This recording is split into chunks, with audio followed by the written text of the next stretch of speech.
Kindness is the language which the deaf can hear and blind can see. This is a quote from Mark Twain. Have you ever experienced such kindness? It is with this sentiment that I would like to share with you a heartwarming Korean folktale that embodies the beauty of gratitude, kindness, and empathy towards all living creatures, including animals. The story is called The Grateful Magpie, which takes us back to the Joseon dynasty in Korea about 500 years ago, where a scholar was traveling to the capital city of Hanyang to sit for a national exam. As he walked through the dense forest, he heard cries for help coming from a towering tree. He looked up and saw a giant snake coiled around the tree, trying to catch some of the baby magpies from their nest. The mother magpie, as you can imagine, was frantically flying around the tree, crying for help. The scholar was carrying a bow and some arrows. With his skillful bow and arrows, the scholar shot the snake and saved the baby magpies.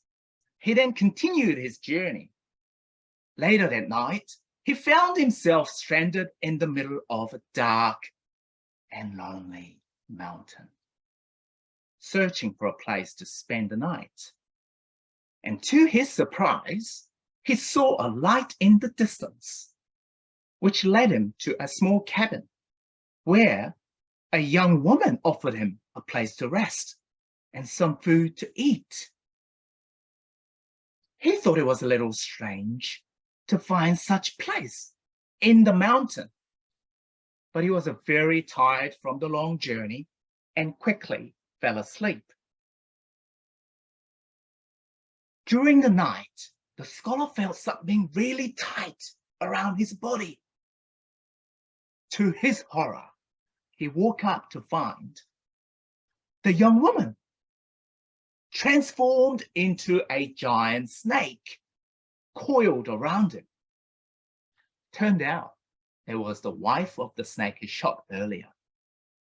He pleaded with the snake, "Please spare my life. I have to take care of my elderly mother. And I had only shot your husband to rescue the baby magpies." The snake felt compassion, but was still determined to revenge. She told the scholar, "If I hear the bell at the temple on top of the hill ring 3 times before dawn, then your life will be spared." The scholar was terrified, as he knew no one would come to a remote mountain so early in the morning. But remarkably, the temple bell started ringing exactly 3 times at the crack of dawn. The snake was stunned and said, "Oh, heaven forbid me to get revenge. Your life is spared." The sound of the bell transformed her into a dragon, and she ascended into heaven. The scholar wondered who had rung the bell, so he went up to the temple. When he reached the bell tower, he found dozens of dead magpies with their heads smashed, their blood staining the bell.